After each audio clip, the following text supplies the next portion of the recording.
not so much the descendants of non-Western immigrants, where you can see there it's the highest bar of all. So this is very much as a major security issue for everyone in Ireland, because crime's going to be rising. Hey all, I got a treat for you today. I was in the COUNTERPOINT studios with Eddie Hobbs the other day. So it's the new media for Ireland that focuses on facts and reality and makes a change. And we discussed two hot topics, mass migration and the climate thing.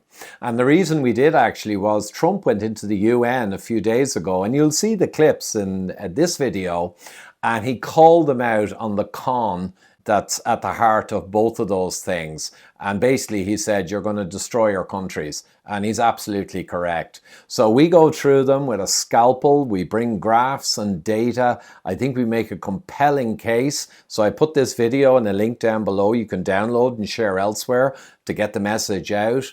And as Eddie said after reviewing this material, he said, we did a good job. It's unrelenting and hammering out the facts. So really, you should enjoy this one, but please do get it shared out to people. Get the message out there. Awareness is everything in terms of securing our children's futures. Here you go. Last week, September the 23rd, the leader of the most powerful economy in the world told the United Nations that its green agenda and pursuit of migration was destroying Europe. Like him or loathe him, US President Donald Trump bluntly told the UN to get knotted. Is the USA calling it right? I'm Eddie Hobbs. Let's break it down.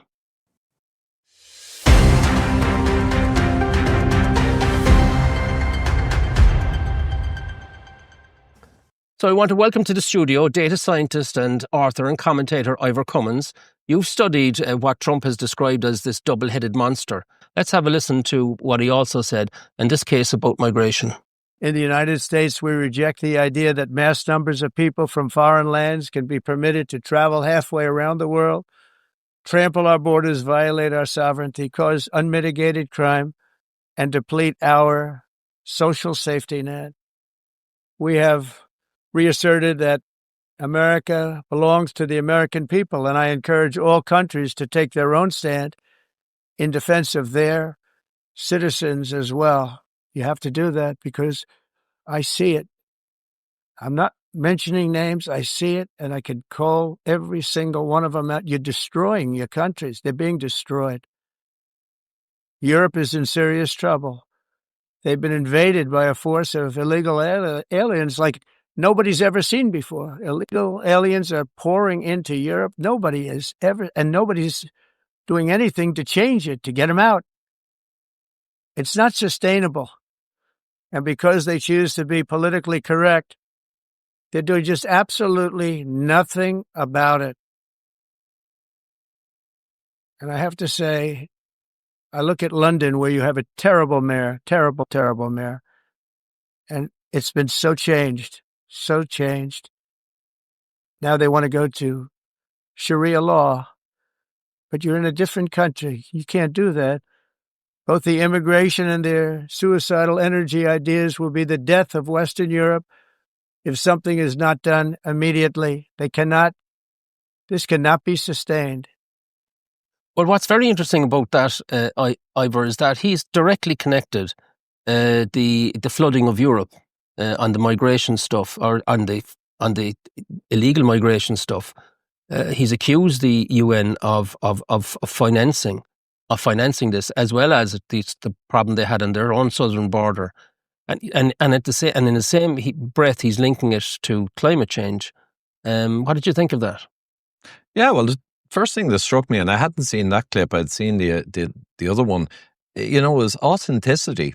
So love him or hate him, but Trump there, from decades of managing people, he's authentic there. You can tell. You can just tell by his facial movements and everything. And he's correct. And he's correct to point to the UN, because just like climate, who's driving the mass migration? People would like to say, oh, it's just people have decided to come over here. It's not. It's the UN and their NGOs who are driving mass migration. And the slide 5 here, actually, that I sent you earlier, I think you had a look at it. But this document, Replacement Migration, is the title. And it's the year 2000 from the UN, the Population Division. And basically, it lays it all out. Now, the narrative in this large document, it might be 50, 60 pages with references. The narrative is, oh, well, Europe birth rates have fallen and we won't be replacing our working age people enough, right? The problem with that narrative is the obvious thing to do would be to encourage birth rate. And you can do that with tax breaks. And Italy and Spain in the past, not 20 years ago, they were doing all that kind of stuff to encourage birth rates, etc. But they took a completely different view. And that's why it's called replacement migration, I think. It's bringing them in from internationally, not just moving within Europe. And their key conclusion, they had several conclusions, narrative supporting ones about economics, but it's nonsense if you look at the GDP impact over time of this mass migration illegal problem. Key conclusion, policies and programs relating to international migration, in particular replacement migration, and the integration of large numbers of migrants and their descendants.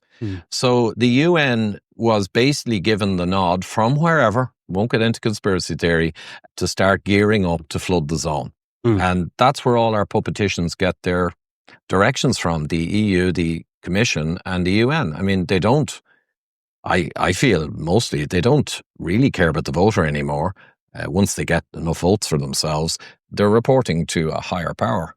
Now, one of those countries that is focused on improving the birth rate amongst the native population is Hungary, as I recall. So I'm going to play a little clip here of Viktor Orban earlier this year, making very interesting comments around migration, especially coming into his country. Have a listen to this.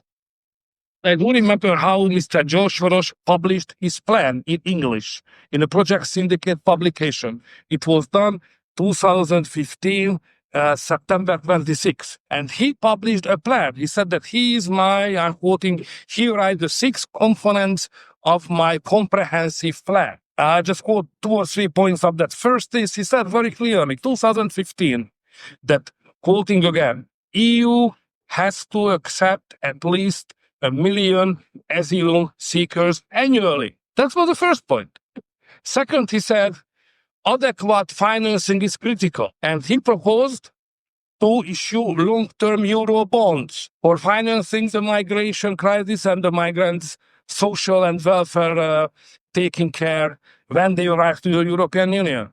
And another point which is very important for Hungary, which is involving the territory of Hungary directly into this program, he said that, quoting them, safe channels must be established for asylum seekers, starting with getting them from Greece and Italy to their destination countries, which means to bring them to Greece, to Hungary, and then have them to go to Austria. So don't forget that what we are speaking about is not an accidental stories, not a bulk of 10 years of accidental stories. It's a plan.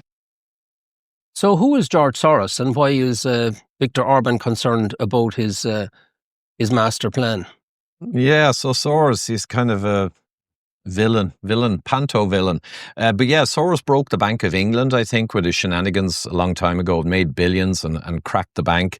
And he is funding massively his open societies. Sounds nice, doesn't it? This is an NGO, is it? NGO, big one though, Open Societies Foundation. And it means what it says, but what Soros has been doing as well, pretty much on the record, funding local DAs in American cities to go soft on crime, soft on sentencing. And he's That's district attorneys, just to get the... Oh, sorry, district attorneys, who hold a lot of decision making. So the ultra wealthy who want to kind of rule the world in their own way, they know they can put the money where it matters with key opinion leaders or key positions, like legally, like district attorneys. So there's been chaos caused. We all know about the $900 limit in California. I think it's $900. You can steal up to $900 and you don't get a sentence. I mean, that is clearly designed to destroy society. So there's a massive assault. Soros is one of the biggest figures in it, but Soros is in, of course, with the UN, with the Rockefeller, with all the usual suspects, the Club of Rome, Bilderberg. There's no conspiracy theories here. There's just all these NGOs and organizations that all have a common view of the world and a common kind of desire to strategize to have a world government. And I view it really at its simplest, Eddie, to be quite honest, that they just want a big blob. So Peter Sutherland, our own Peter Sutherland, he's in Bilderberg, major figure, or was before he died, and himself and the rest of them, their whole plan was to flood the zone. And Sutherland in 2009, and also in a commission inquiry, I think in the UK, he was quite clear. He said, we need to get rid of this nationalism and sovereignty. Just like Micheál Martin said as well, we need to get rid of this outdated idea of sovereignty. So they want to destroy nationalism and sovereignty, because how do you get a big blob, right, of a global government unless you rule over a blob of people without much sense of nationhood, culture, history, or sovereignty?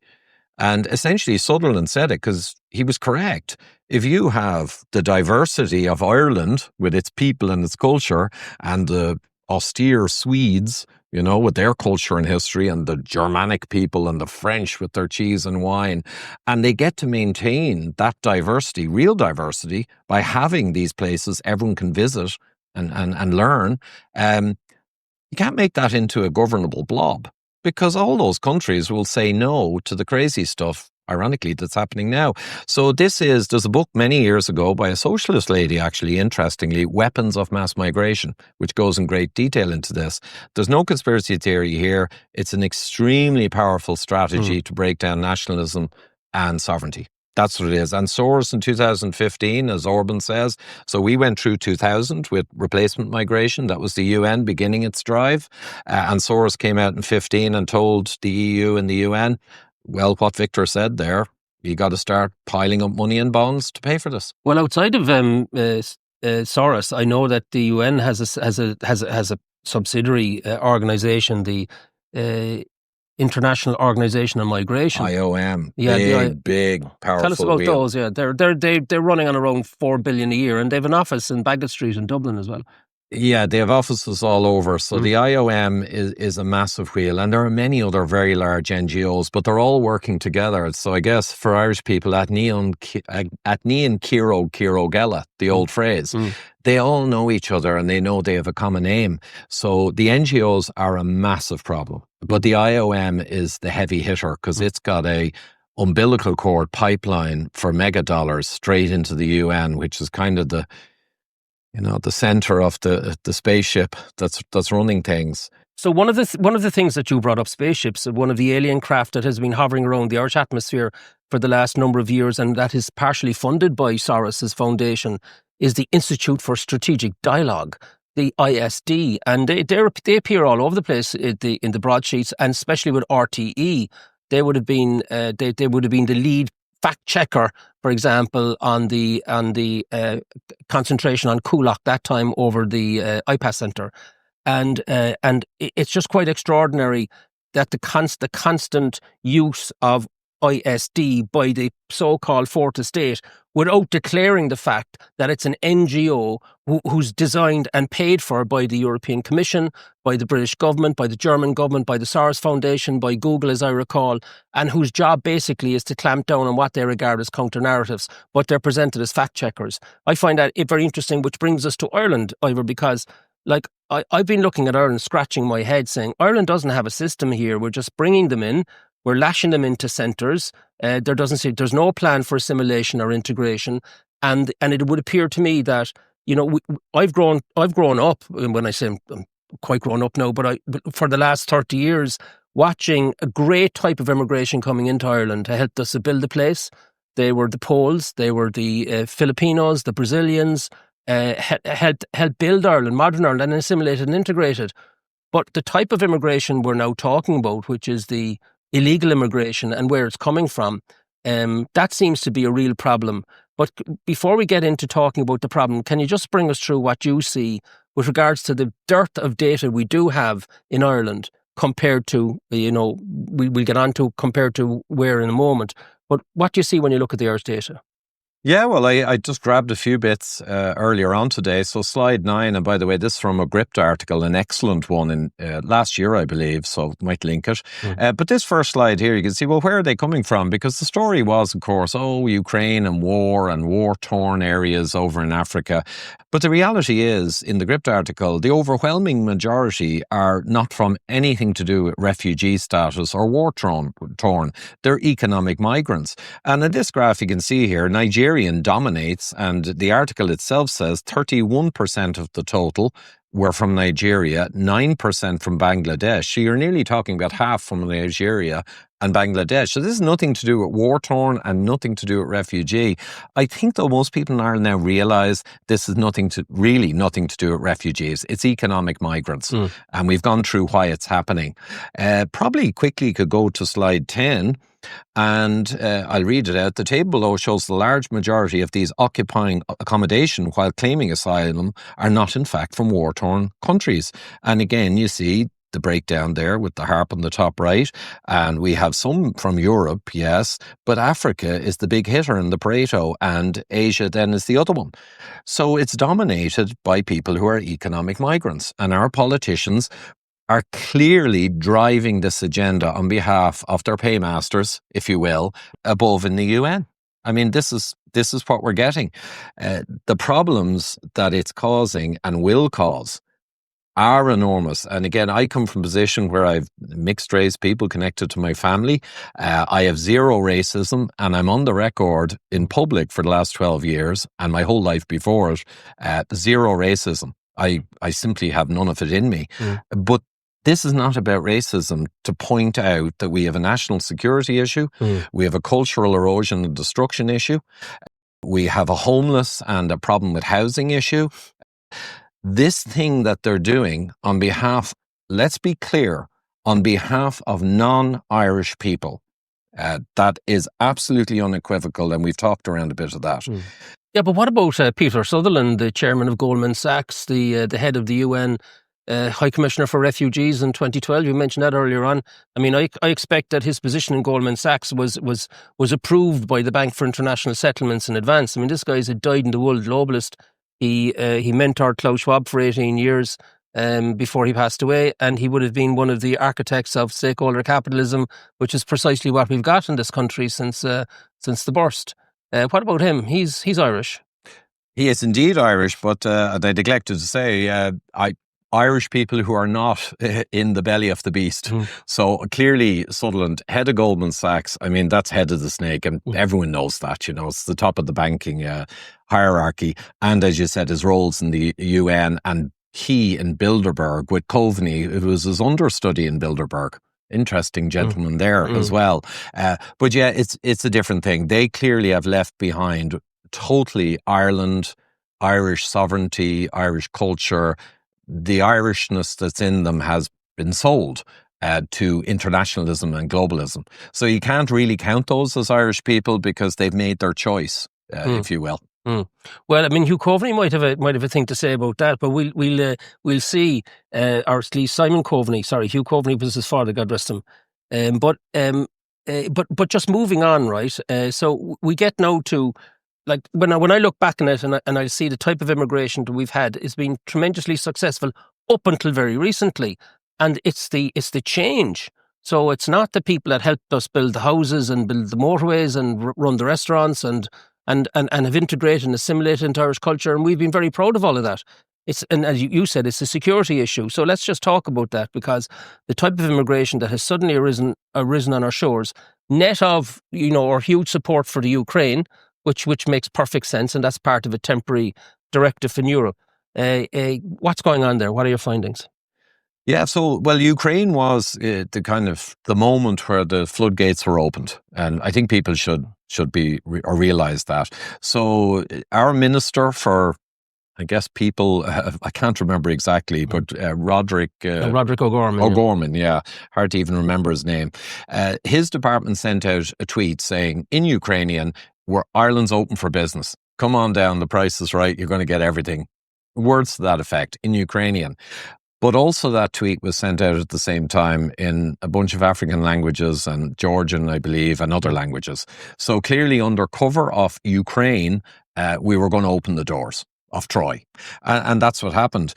You're absolutely right, Eddie. I have a couple of close relations who married into Polish families, another Eastern European. I had Romanian plasterers like Eli, great guys, completely pretty much blended in culturally, etc. Different, but blended in, intermarried, all good. What we have now is dramatically different, clearly. It's people with very powerful religious beliefs, very powerful cultural beliefs with respect to women. things of that nature. So there's dramatic cultural differences, and also we have already clearly ghettoization. So people are coming in who really are just sticking together totally, and they're not going to blend in any way like the previous decades. So that's, for people listening, it's a dramatically different migration. It's economic migrants, overwhelmingly unskilled, and long-term potential you could question as well, and non-integration, and no mass whatsoever for our culture, or saying, oh, Ireland's great, or any of that kind of American stuff. None of that. And I think people know that. And I've heard stories even from my kids' friends about going out to nightclubs in Dublin now is so dramatically different. Like single men who are clearly very different, with very different kind of ideals, stare. And often they're on their own, God bless them. I mean, they wander around, and in the IPAS centres, they wander around. They're generally on welfare. They're not so hireable or employable. It's just such a colossal problem. I don't know if I can overstate it. So when did the surge happen then, when you looked at the data? Was it was just within the last few years? Primarily, yes. And there's a graph here, 11, we can show on the screen. And again, it's from a Gript article. Fair play to the guys. They saved me some work. But you can see there, I put a black line in February 2022. Like I mentioned about the tweets, we have this explosion. So that's kind of knee in the curve, exponential or beyond exponential for a while. That's when it really got crazy. And they also, we don't have them here, but the figures for 23 and 24, it's all up and to the right, because the orders have been given, the trigger has occurred, and here we are, we're getting flooded. But in that slide, that didn't include the huge numbers of Ukrainians. That's the astonishing thing. And again, I trust Gript. They're very good on having their references. But yes, that graph does not include the huge number of Ukrainians. And I put it in red, who continue to arrive. So this was, I think, early last year, the article. So it doesn't even include the Ukrainians. But as we saw earlier, the Ukrainians are the least of it in any case. So it's mostly the countries I mentioned. So can we just push on? I mean, the actual data that we have ourselves in Ireland isn't very well correlated. To ethnicity or background. There's some good data in Britain, but I mean, there's extraordinary data in one particular country, which we're getting to in Europe. But I mean, it seems to me that we don't have a system here. We just bring them in, put them in centres, and it'll all be all right in the night. Don't worry about it. And if you say anything at all, you're racist or you're far right or something. But for me, the whole thing is the most important thing we've got is a security problem more than anything else. I just want to get into that. So I think your next slide 12, is that from the Office of National Statistics in the UK? Oh, that's ONS, actually. Yeah, I just grabbed this one from somewhere. But the thing is, you can see there in terms of employability and whether people are unemployed or just on the dole, etc., you can see this marked difference between nationalities coming in. And there's pretty huge unemployment from a whole series of countries around the world. And it's just to make that point as well, that the GDP, generally speaking, migrants coming in increase the GDP. They increase the flux of money, but in general, it should be skilled migrants, like you said before, like the Poles, the Romanians, all the people came in 20 years ago. So that just illustrates there's a mega unemployment problem on top of everything else. But if you want to get to kind of security, which I agree with you is probably one of the biggest issues, that's the next one, slide 14. And you asked, well, which country has its data together? It has more than its data together in Denmark, because they have greatly reduced or mitigated or moderated the influx. They seem to be pretty smart about this. So they have great data on crime. Perhaps we'll touch on that first. In the top left and bottom left, we have crimes by country of origin. And you can see there, native Danish people, they commit crimes, in fairness, just like Irish people.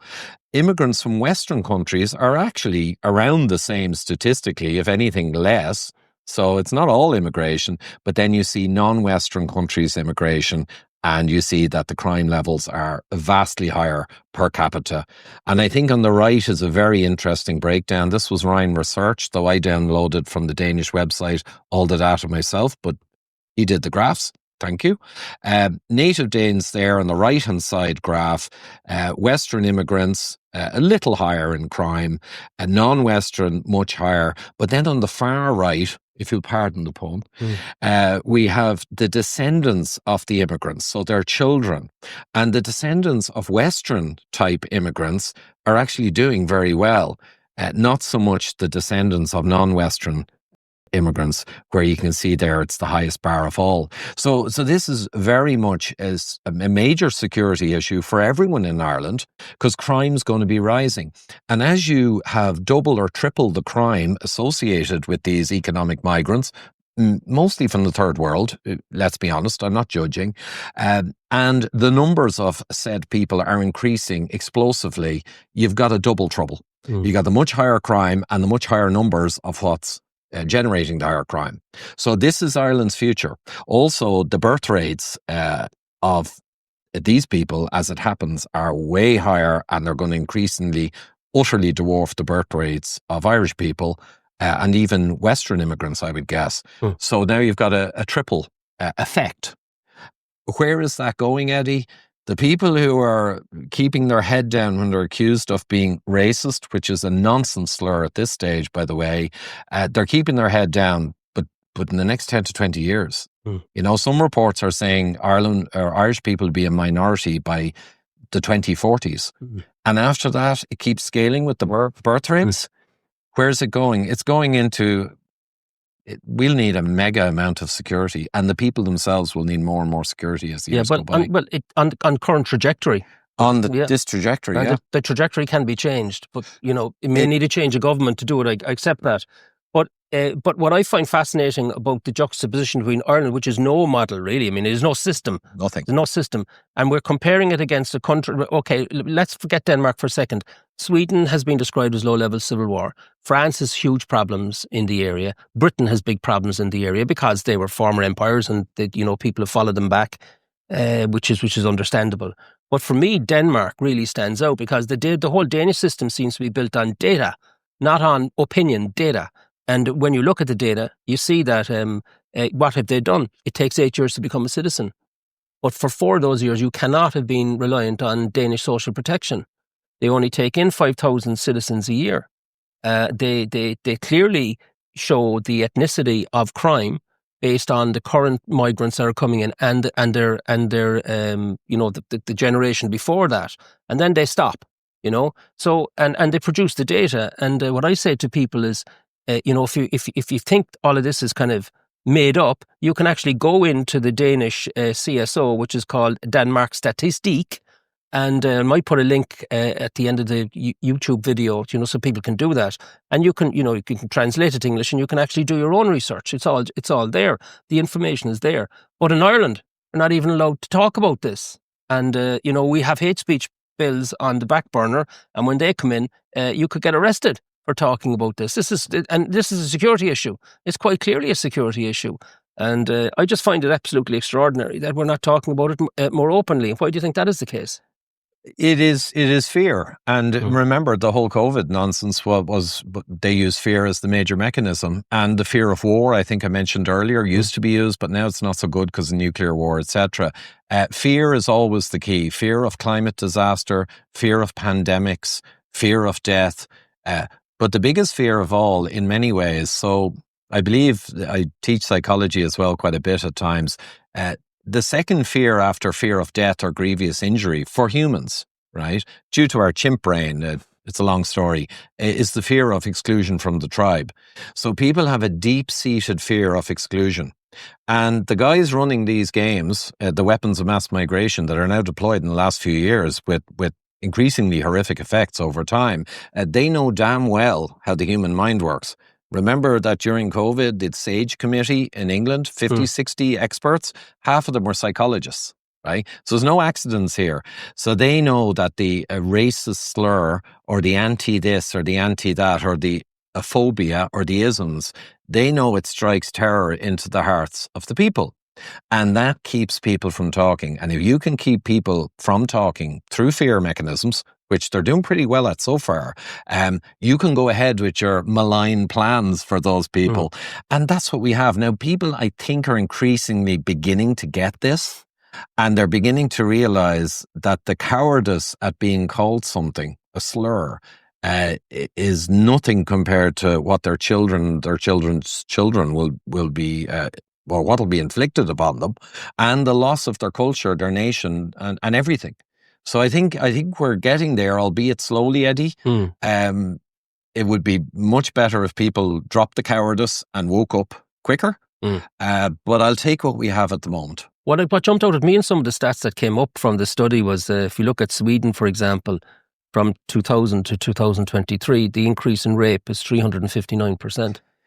Yes. Now, there are some arguments that they changed the exact definition of some sexual crimes, and I'm not 100% sure, but broadly, we had a slide we didn't share here from one of the rape crisis type outfits, and they did a big report on this, and they did say, I think, and I quote from them, the African origin approximately 10 times the background rate per capita, and I think some of 10 times the native rate.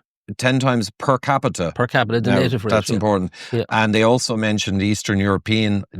A surprising figure to me was 7x, but they are from a report published, and I'll have to. I would have thought it would have been 5 or 6, but your point, of course, stands. Particularly these crimes related to disrespect for women, which we know is an enormous problem across much of the non-Western world, and it ain't racist or phobic to say that.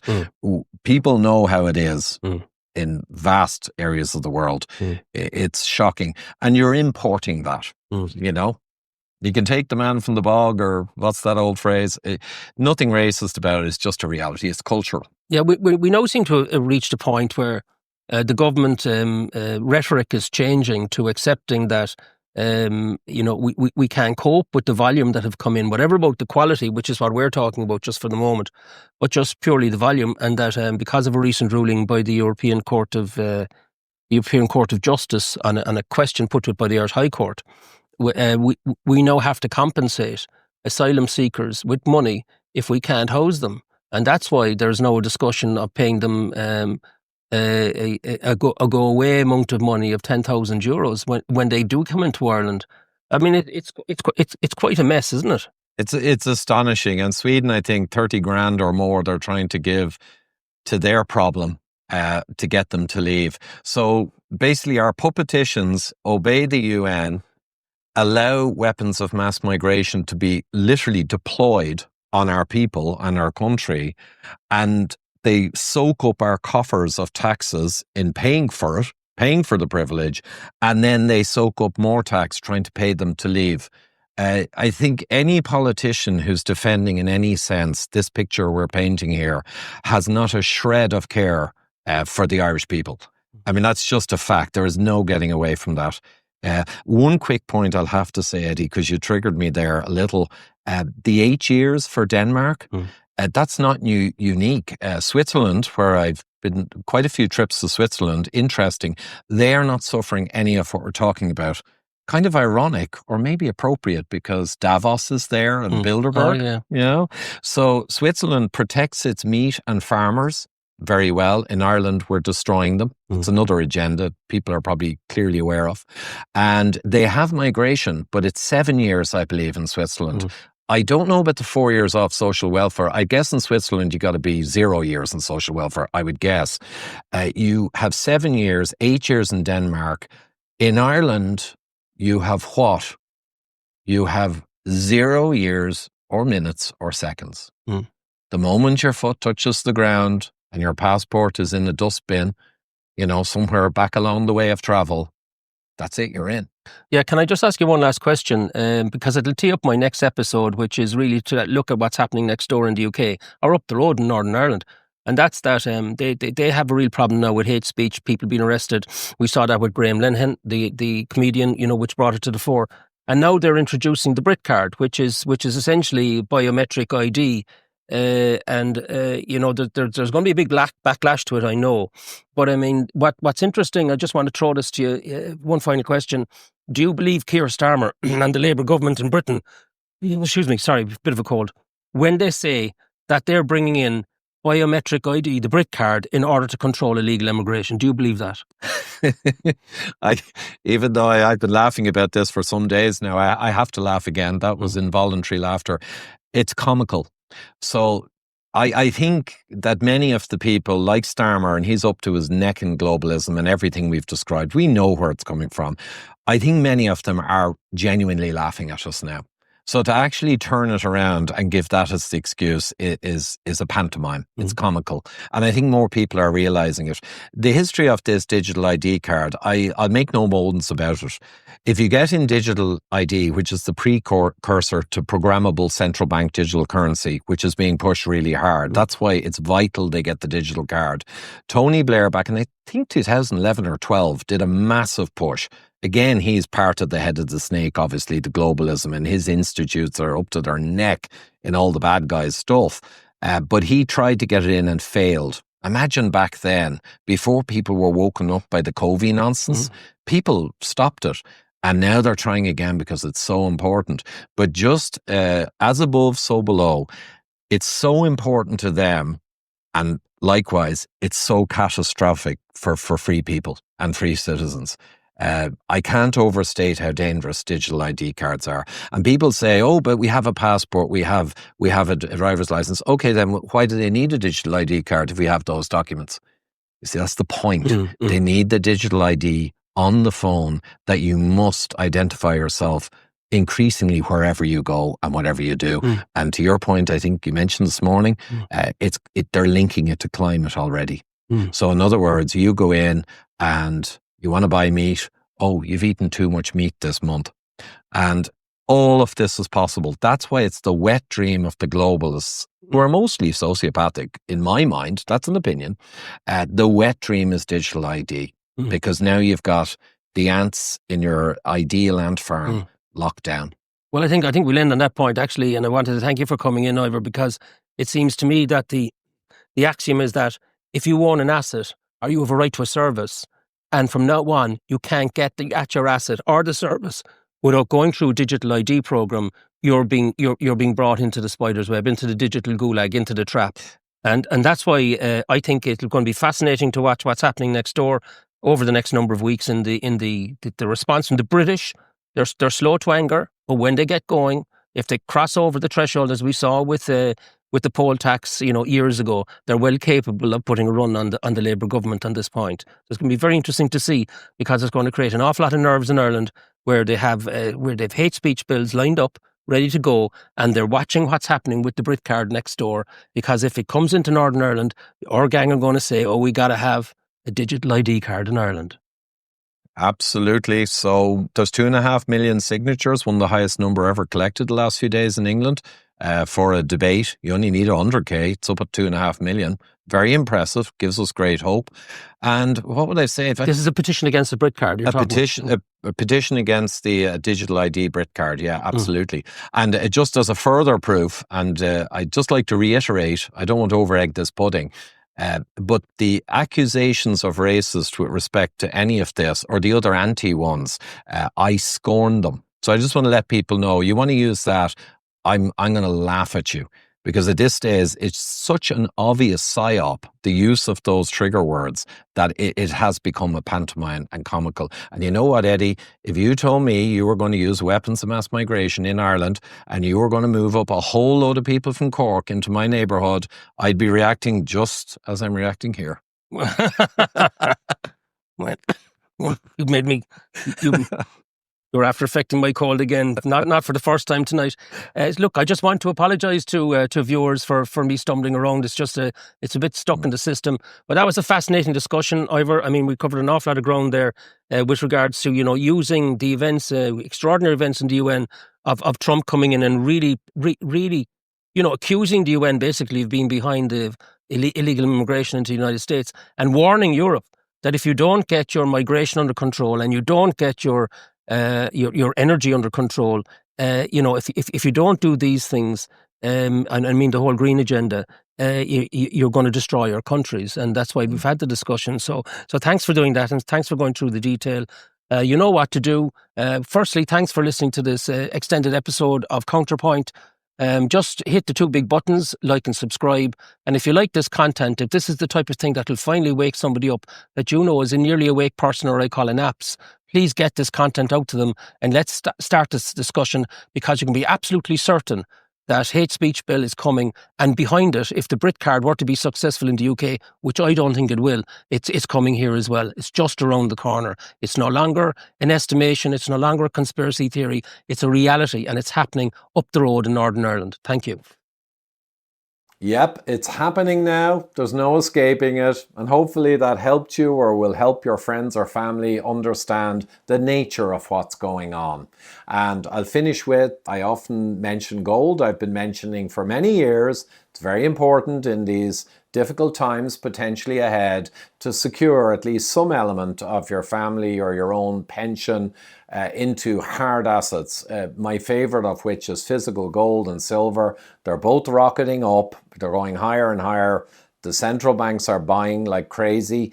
And that's why I think they're just going to keep on going in the new monetary system that's coming down the track.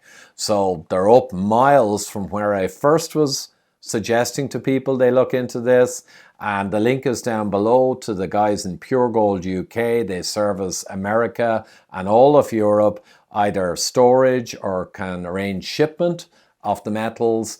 And, you know, no financial advice, but I think if you talk to those guys, they'll give you the full picture of where we are and where we're most likely going. So if you want to consider looking into this, I certainly would, and have the guys in Pure Gold would be a great asset. Just tell them I sent you. Link down below. Thank you.